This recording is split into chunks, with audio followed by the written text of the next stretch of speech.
Yeah, so one of the reasons why we came up with this retention program is because we realized that there's a lot of misalignment with between growth and with retention. So I guess that's one of the biggest reasons why, right? Like most of the times when you work with siloed agencies or even within your teams, it's hard for retention marketers to understand what's happening on the growth side. Same thing for the growth to understand what's happening on the retention side. This episode of the e-commerce playbook is brought to you by Portless. Your competitors are panicking. Their holiday inventory is sitting on a container ship somewhere in the Pacific, arriving maybe by late November. But not you. Your inventory just finished production yesterday, but it's ready for sale tomorrow. With direct fulfillment logistics from Portless, cut your inventory lead times by 90%, meaning you start generating cash flow immediately, not in late November. Think of it like a China-based 3PL, but with a North American delivery experience. Here's how Portless gets you selling for BFCM faster. Onboard inventory from your factory in 2 to 3 days, not 60 to 90 days. Start selling immediately while others wait for containers. Generate cash flow now to reinvest in BFCM marketing. Restock winners in 3 to 5 days throughout the entire season. With Portless, you'll be months ahead of brands waiting for containers. That's extra months of sales, reviews, and cash to make this the best BFCM ever. The math is simple. Start selling your products in days or wait till November. Head to portless.com today to get your free quote and see how direct fulfillment can transform your business. That's portless.com today. Hey folks, welcome to the e-commerce playbook podcast. I'm your host, Richard Gaffin, Director of Digital Product Strategy here at Common Thread Collective. And I'm joined today by a very special guest. We've never had him on the pod before, but he's from our Growth Accelerator program, Mr. Josh Tay, who's the Director of Retention for our Global Accelerator program here at Common Thread Collective. Josh, what's going on, man? Hey Richard, nice to be here. Super excited to get started. It's been a long time coming. And yeah, we are planning to do big things for our brands here at the Accelerator program. And I'm just excited to share everything that we've done and drop value bombs if we can. Yeah, absolutely. And I'm excited too, because Josh is calling in from Singapore, where it is currently midnight his time, midnight on a Friday. So he's in a party attitude. Well, we'll see. Either you're really tired or you're ready to go. We'll see what happens. But let's get into it here. So essentially what we're talking about is adding, or the recent addition, I guess, of the retention program to our Global Accelerator services. Of course, retention covering email, SMS, organic outreach, that type of thing. But talk to us a little bit about the retention program and kind of how it came about, what the philosophy behind it is.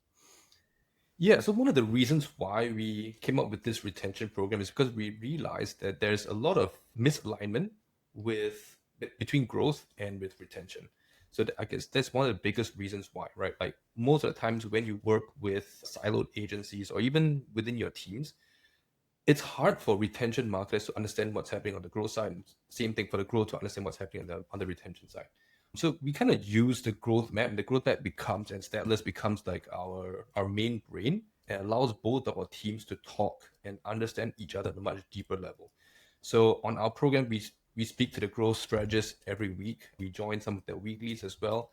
And then all our strategies are essentially very intertwined. So the retention team becomes not really so much as like an extension, but it just becomes the growth team, right? We allow the growth strategists to execute better, and we allow cash to come in a lot more efficiently. So it's not just like, even when we think about retention, it goes way beyond email and SMS. Like there's so much more involved in retention than that. Like if you think about it, retention actually starts from acquisition, right? The quality of the audience that we attract, there's a downstream effect all the way. And even when we think about LTV, right? LTV can be impacted by so many other things. There's so many other factors that involve offers also are a big part of it. Seasonality is also a big part of it. So I think that's important for a retention team to understand all these things. And there is so much that's going on, right? And if the retention team isn't plugged in to what's happening on the growth team, it kind of inhibits the growth of the brand. So that's one of the things that we are trying to unlock for the brands here with at the Accelerator program, because it's been phenomenal so far. Some of our clients are seeing like the best months they have had in years ever since that we started getting on. It's not just a retention thing, right? It's not that the retention team made it possible, but it's just this alignment made things so much better for all the brands and for the growth strategists to also do even better work. So talk to me a little bit about, you had mentioned, of course, like retention begins with acquisition. You talk about this sort of full life cycle thing. Talk to me a little bit about what are the specific ways that the retention team being plugged in with the growth strategist allows you or gives your retention team the ability to better serve, let's say, customers across their entire life cycle? Yeah, so I guess one of the things that could be a big issue would be, let's say, for certain industries, getting repurchases is really hard, right? And because of that, LTV is stuck for a certain Mm-hmm. brand. And if LTV is hits a limit, and then your CAC can't get any more efficient, or you are trying, but it takes time, right? Then like the brand's like, oh, okay, we need to increase LTV, but at what point and how do you actually increase this LTV? So for example, if you have a furniture brand, right, or a home and decor brand, where people Mm-hmm. don't really repurchase very often, how do we then increase LTV? We can't expect and go in and like it's like swimming against the current to try to Yeah. force people to repurchase. It's not part of the natural purchase behavior. So then how do we front load LTV? So that means things like we have bundling, right? We also have looking at the cart drawers and all the different LTV factors there. So we have LTV growth products. So we look at stat lists, we look at different reports in there. 60-day LTV growth plus AOV, and what do these things make sense? We look at the Shopify reports. We're looking at natural product journeys that people normally Mm-hmm. have as well. And then based on all these things, this forms kind of the way in which we front load this LTV. And then we Mm-hmm. speak to the growth strategies, right? So like for all these products that we create bundles for, we can very well create specific funnels for that. So Mm-hmm. then now the growth strategists have new landing page ideas that they can try, new personas that they can unlock, all because we kind of look at some of these things. So this is like one example, right? We obviously Mm-hmm. have multiple examples for CPG brands, it's a complete different playbook. For fashion brands, we have completely different things as well. So it really depends on the priorities of the business and what their goals are in the next 3, 6, 12 months. Right? And then based Mm-hmm. on this, then we just change everything. So I think that the beauty of the program is that we are super, super agile. That Mm-hmm. everything is just on a month to month. So there's zero risk to anyone, right? Mm-hmm. And our team is well versed in pretty much every single app that exists. And even if we Mm-hmm. don't know and we're not unfamiliar with the app, we'll learn it. Right. So then we essentially take care of everything that touches LTV in that case. So then Yeah. together with the growth strategies, we make anything happen. Yeah. So just then to be clear, like essentially what you're saying is that because you're in touch with or you have an understanding from like a numbers perspective of the life cycle of the average customer, let's say, from acquisition to having some understanding of their LTV window that they're likely to repurchase in or whatever, then your ability to tailor retention strategies is increased over and against just like let's say a retention team coming in and saying like, hey, we're going to send some emails or we're going to turn on these automation flows. Because like you're saying, for a furniture brand versus a brand that sells supplements or whatever, the LTV kind of profile of the customer is so wildly different. And because you have sort of this plug into the numbers from the jump, you have the ability to kind of tailor those retention strategies one way or the other. So I was going to ask let's get specific about what does it look like to build one of these tailored retention strategies? Let's say for a furniture brand, whatever the case may be. Like, what does it look like? How is the retention strategy you built going to look different than one that, let's say, some other agency would have built? Portless helps e-commerce brands speed up their supply chain with direct fulfillment, a fundamentally new way of managing your supply chain that provides faster sales, better cash flow, and more inventory agility. Fulfill customer orders from Asia within 5 to 6 days, providing a total domestic experience, including local labels and tracking numbers. Portless users cut their lead times by 90%, increase cash flow 3x, and can ship to over 55 countries, helping fuel their growth and international expansion. Ready to transform your supply chain and make logistics a competitive advantage like Temu and Shine? Go to portless.com and get a free, no obligation quote from the Portless team. That's portless.com. Hmm. Very good question. I would like to say that it's a secret sauce, right? And I don't want to Okay. tell the whole world about it, Sure. but I have to. Yeah, yeah. So let's just say that, for example, a normal agency might not understand the specific unit economics and the Mm-hmm. constraints of the business, right? But we understand that because we are also across some of those things. We speak to the GS so that we know what the P&L situation is like. We know Mm-hmm. those constraints. If it's a siloed agency, we might not be able to understand the specific intricacies of that. And that actually inhibits the way in which you might be able to execute certain things.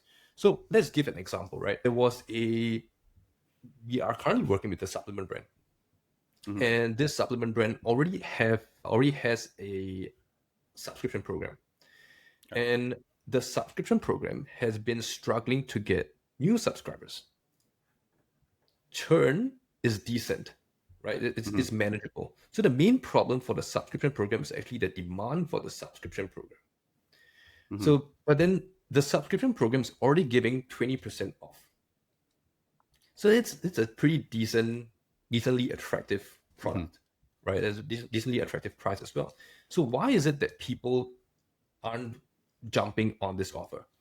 Obviously, there are going to be people who are going to get on this and then churn, cancel the program within like the first month just to get the offer. But Mm-hmm. then there's a much bigger problem at play. So then there's also constraints like shipping costs, because Mm-hmm. it is definitely a big thing, right? So then one of the things that we started to do is to relook at the subscription offer to begin with. It's not so much about just building more flows. We can build more emails and then try to get more people in there, send more campaigns, say, talk about the price, talk about this, talk about that. But that's not going to solve the problem. Like the Mm-hmm. problem is it's not attractive. So Mm-hmm. in order to increase the attractiveness, we got to rethink the way in which we pitch and we position this.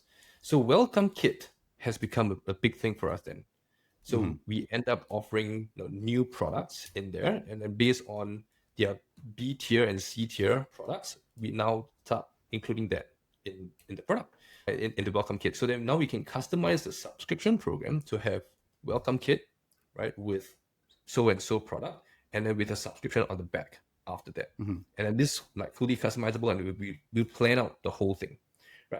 Right now, I'm not sure how many agencies actually help with that. Again, I Mm-hmm. might be biased, but I haven't met many.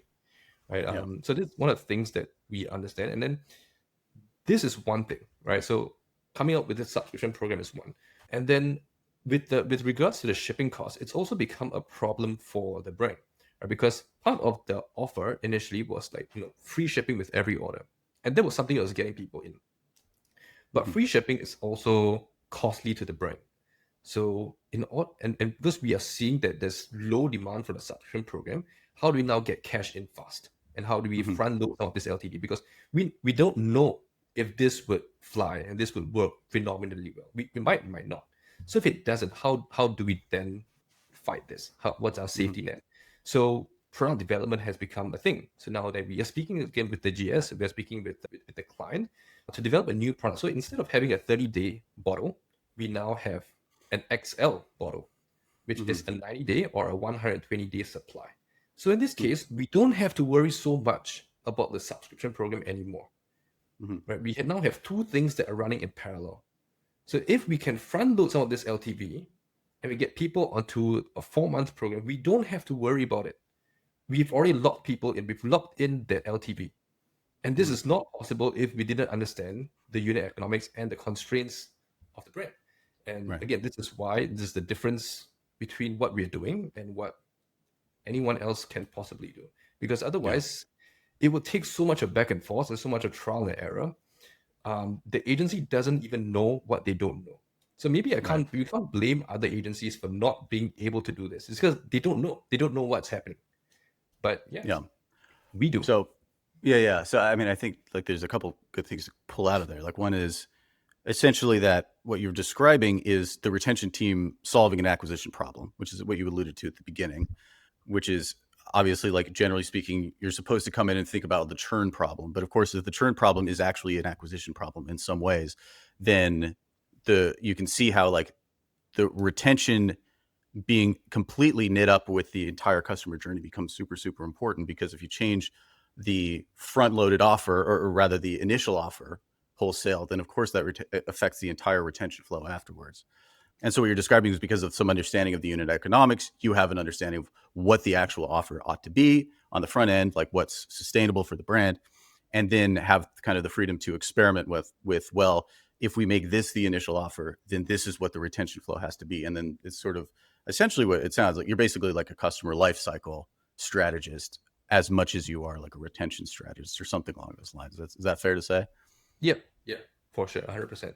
Yeah, so Yeah. even if if we're doing any kind of test, like if we want to use a tool like Intelligence to do price testing, this would be stuff that we also do, right? That we create multiple flows and different funnels for all these things, so that we can Mhm. support the growth strategies and make things a lot more streamlined. Because like yeah, Yeah. it's just we are just one, and our KPI is exactly the same as the growth team, which is the bottom line of the client. So we have no Right. incentive to sell extra stuff. We have no incentive to do useless emails if it does Yeah. not impact the bottom line of the client. Right. That makes sense. Okay, so let's dig into a little bit more. You had mentioned before we hit record here, having some case studies, some things you want to dig into. Obviously, we've talked a little bit about specific examples, but just I think like giving us some more kind of illustrations of what this looks like would be helpful. Yeah. So again, like there are many different programs that we can run with retention. So part of our offering is that we help with things like direct mail. So if you're Mhm. running a direct mail campaign pre BFCM, we're going to help with the whole thing, with how we segment people and how we re-engage people pre BFCM. If you're going to be running a Q5 offer, there's something that we're Mhm. doing. So right now we've got 3 brands that are running Q5 offers and pre BFCM win back and re-engagement offers on post pilot. So this is something that we're going to be helping with. Loyalty programs, like I personally never believed in loyalty programs Hmm. siloed because realistically, loyalty programs do not actually increase LTV incrementally. Mhm. It's actually a place in which high LTV and high intent customers tend to congregate. Mhm. So it's more of a correlation than a causation. But Right. it's the structure in which we structure this, the way in which we structure the loyalty program that makes the loyalty program a lot more attractive. So if we can create proper tiers and exclusivity, and we Mhm. can tie that in with how we get people to repurchase, then this actually is different because it's no longer a set and forget points based system, because points on its own does not get people to come back. So how do we Mhm. then create the specific thresholds? And we're looking at the based on the total customer size, at what point, like what is a percentile in which people normally will come back, right? And we Mhm. start creating the structure from there. So this is something that we are doing. Like I was actually doing it right now, like Mhm. the last couple of hours. This just Yeah. structuring Yeah. this thing for a client. So this and I think that we might be doing membership programs, and I think that we also take care of pop-ups. No matter what pop-up app you use, we're gonna help with that. Even with all these different apps, there's also a question of how important and how much impact is this app giving us? Mhm. Because there's a lot of every app is going to over attribute revenue to themselves. They're gonna say that we can do this, we can do that. They're gonna compare themselves with everyone. But one of the things that we are also looking at is how much of what's the incrementality of this, right? Mhm. Let's say you will use a third party pop up versus a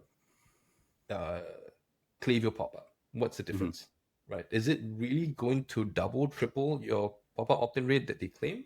Is it really true, or are they hitting people multiple times, and Mhm. you're actually getting the same net new customer emails? So if that's happening because of logic errors, because of technical difficulties and stuff like that, maybe you're better off saving that 500, $600, right? So Mhm. that we help with all of these things as well. So we also deep diving into all these things. We speaking with the tech, with the dev on those apps, right? With your teams, right? To do all these Mhm. things. Card drawers, we'll look at some of these things as well. How are you going to upsell? How are you going to cross sell? So yeah, so that's the set. So if let's say I were to give a case study, right? Let me look for one. Okay. So with LTV, there are two things that we can look at, right? We either Mhm. get a repurchase or we front load the repurchase. Sorry, we front load the LTV, which is what we spoke about earlier on. So if you want to get a repurchase for a fashion brands, it's probably going to be pretty hard to get a repurchase because it's not a normal consumable product. So Mhm. product drops is going to be pretty important then. And in the absence of product drops, and we don't have good enough marketing moments, it's going to be pretty hard.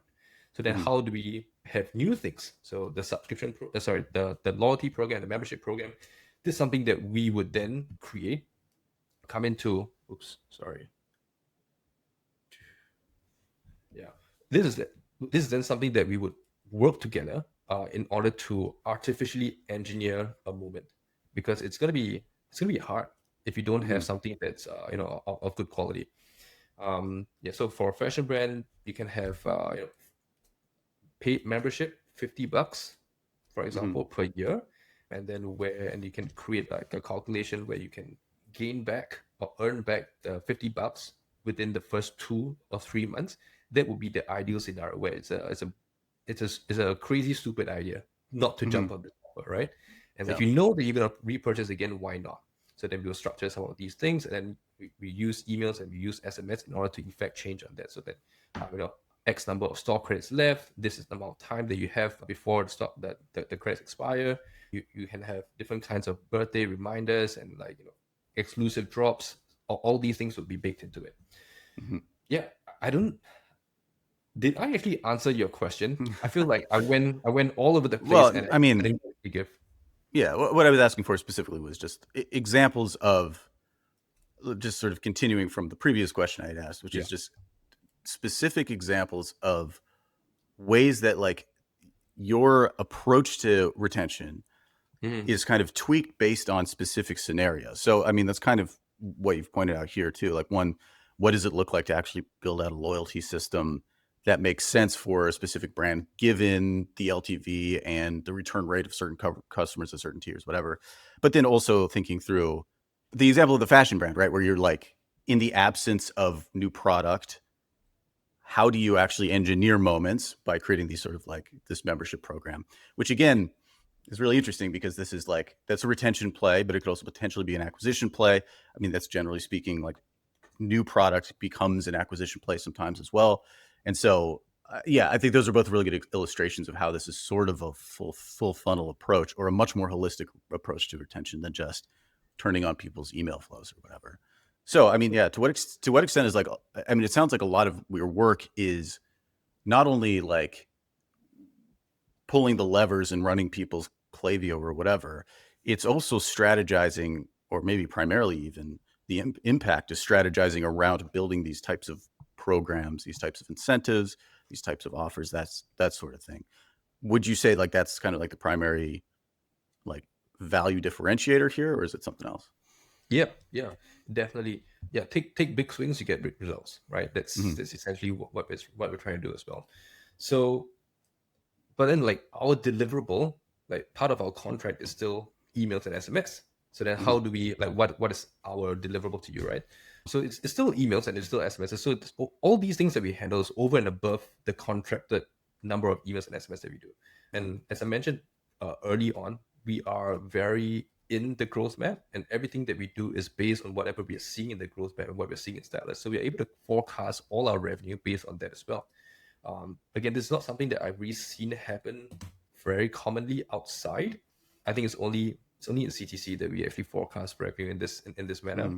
Yeah, but with each campaign, we break it down by the campaign type, by the number of people, by the number of segments that we have, and based on what we are sending right now. If let's say we would resend this and we are still on the 90th percentile, whatever we do again is likely to happen again, right? So then we are able to anticipate what's likely to happen if we send this type of campaign next month, Mm-hmm. right, to this group of people. And then based on that, we have the growth rate will help us to calculate the whole thing. And if with this proposed volume, what is the total expected email revenue we are expected to see? And this projection, we're then going to match that back to our target for our returning revenue, right? And based on that, is this going to be sufficient? Is this Mm-hmm. like how big is that gap between where we are right now and where we want to be? And then, if necessary, we actually part of our service we have these things called ad hoc emails, which I've never Mm-hmm. seen anywhere else. It's a offer that I came up with in the last few months together with our Mm-hmm. team. After speaking to many clients, we just refined the offer over and over again. And we came up with this concept for ad hoc emails because what we realized is that the marketing calendar, especially for 6, 7, 8 figure brands, it is very dynamic. And there are Mm-hmm. times where there are many constraints that happen that's beyond our control. We can plan out the marketing calendar perfectly, but we can't control the rest of the world. You can have Right. your manufacturing plant that has a problem, and because of that, your supply cannot produce and you cannot do a drop. What happens then?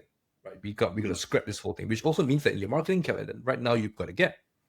And so what happens in this gap? You still need to squeeze that sponge a little bit. So how do we Mm-hmm. do that? So we have ad hoc emails, and this is where we deploy that. So ad hoc emails come in wherever we are behind on revenue. So this, again, every month we're going to replenish your ad hoc emails. So we've got 5 extra ad hoc emails every single month.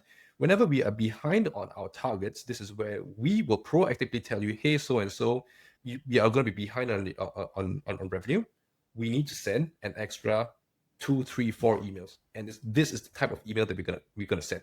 And the reason why we know what email we're gonna send is because we've done whatever we've done before, right? The Mm-hmm. calculations and the breakdowns of that. So we know if we're gonna send 5 of these specific emails, we'll likely be able to generate X amount of revenue. And based on this will help us to create a buffer. So Mm-hmm. this is kind of the play that we have. So I think that this is a lot better for most brands because now your team is proactive about it. You don't have to Mm-hmm. come tell us that you need an extra email. We will tell you that you need Yeah. to squeeze that sponge a little bit more.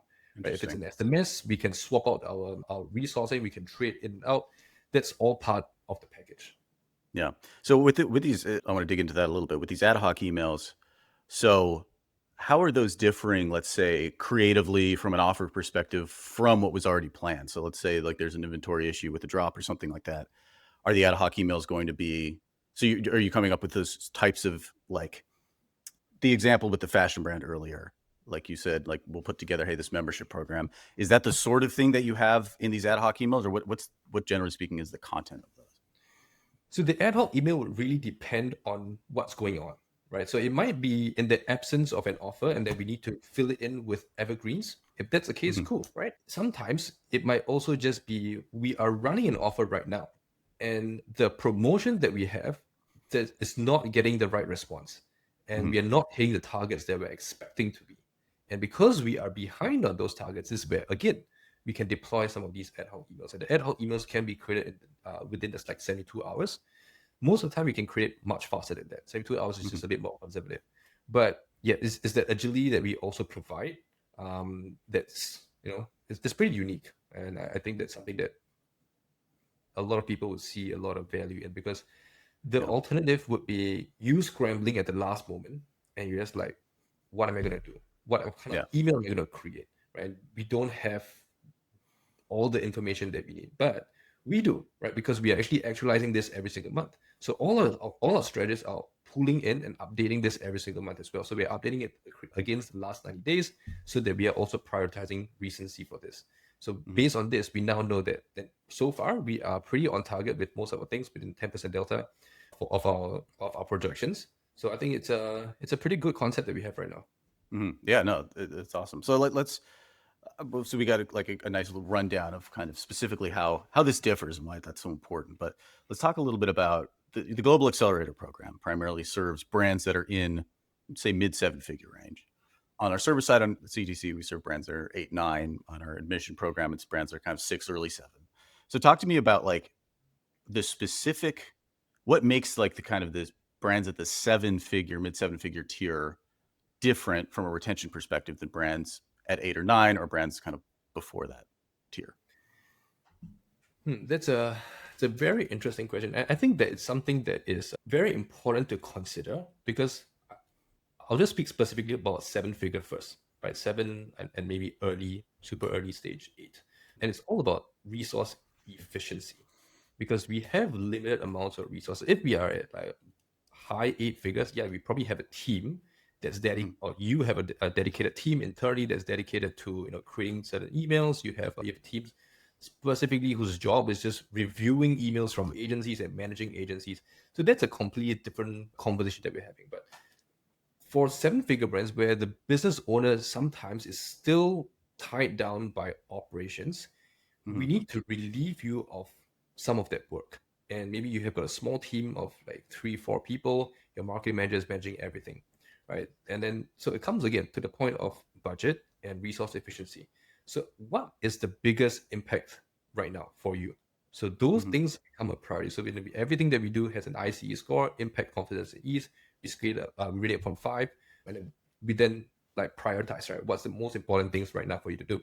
So for like email flows and stuff like that, if it's not essential to create those flows, we are going to tell you that it's not essential to create those flows right now. Mm-hmm. Obviously, those things are still important, and this is something that every brand should have. Like, you should have all the different touch points and all that kind of stuff. But again, for in terms of impact for you right now, what's going to be the biggest movers? So if campaigns are going to be the biggest priority, this is what we're going to dedicate most of our time doing. Mm-hmm. And then for other programs and other initiatives as well, if you're going to run a giveaway campaign, how do you then use retention to create a cycle and create a feedback loop with Mm-hmm. your acquisition team? How do you then integrate email, SMS with organic social? Because it's about sharing the resources, and then you can make things a lot more efficient. So for example, if you are doing and we can very easily just create novelty out of nothing, right? It's just about how Mm-hmm. creative you want to be and how creative you can get. So this is something that I was just doing with one of the brands. It's called Name Day. So Okay. we ran it for 14 days. So we have 14 different people's names. This is random names, right? And on each day we have two names. We have a male and we have a female name. So we now have 28. We have 28 names. And then this becomes a campaign. It's a giveaway. So the brand posts on organic social, right? To say that, if you have a friend whose name is this, you stand a chance to win X price, right? And we then have a dedicated landing page with a dedicated opt-in. So Mm-hmm. anyone that enters there would then stand a chance to win, right? They're part of that giveaway. So then we now drive traffic from email onto organic social, right? And then the same thing. So then whatever happens in organic social, it goes onto the landing page, it comes back in here. So then now we have dedicated flows for the giveaways, right? So every single day we're now doing this.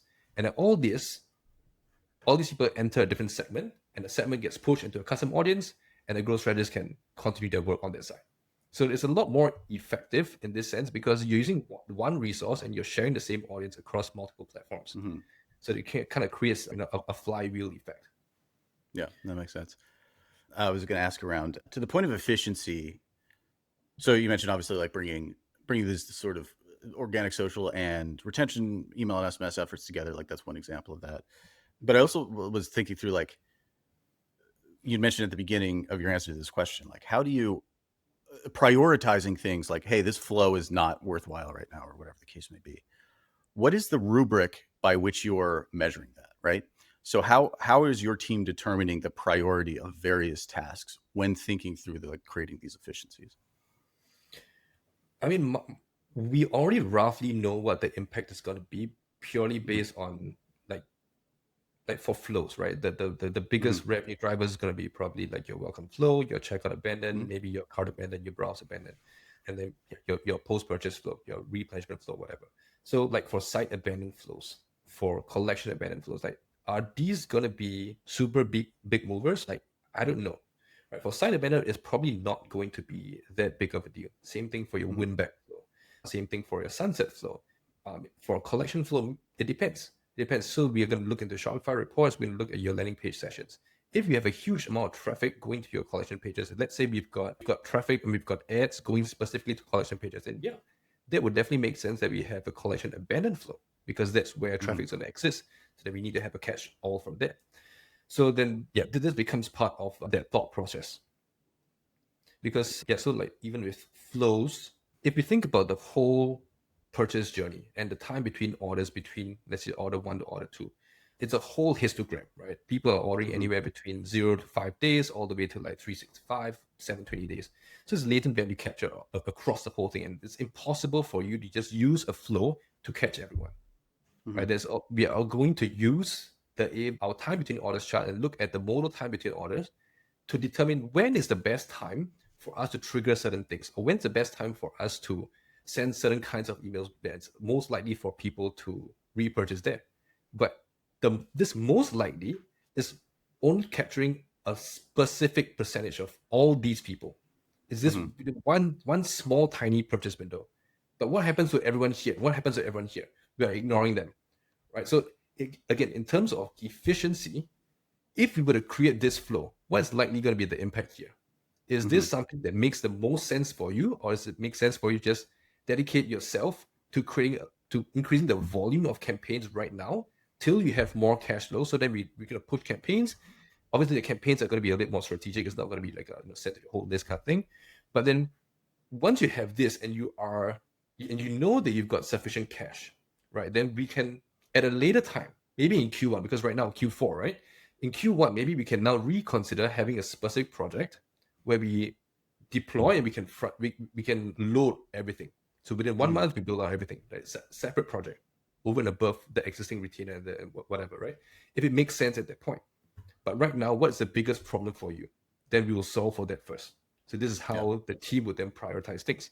So Yeah. if let's say you've got a backup stock that's coming in, right? You've got a product that has always been out of stock. Now it's going to be something that comes in, and you say, okay, we don't have a side demand flow. Okay, which is the important thing right now. I don't think it's going to be having some of these flows, but before Q4, right? If let's say you don't have a proper checkout abandon, or you don't have maybe a checkout abandon is one email long, or your welcome email is trash, right? You've got 1% click rate or something like that. Then yeah, maybe we will start to look at some of these things first, because it's going to be very important when we go into Black Friday. Mm-hmm. So then we would now need to think about it and try to balance the importance of this, because we need to dedicate a number of campaigns for Black Friday, but we also need to build the correct infrastructure right now. So Mm-hmm. then it's a conversation that we're going to have. Hey, do you have sufficient resourcing, right? If you Mm-hmm. can't, we can support with some of these things, right? But then this is going to be super important right now. So do you want to leave things as is and we can focus on something else first? But that also means that you're going to have revenue leaking from your flows, right? Right. Or we can still build this thing and we compromise a little bit there, Yeah. right? So then if you don't want to compromise on anything, then that's an honest conversation that we got to have, partners partner, Mm-hmm. right? It's going to Yeah. be done, then it's going to be done.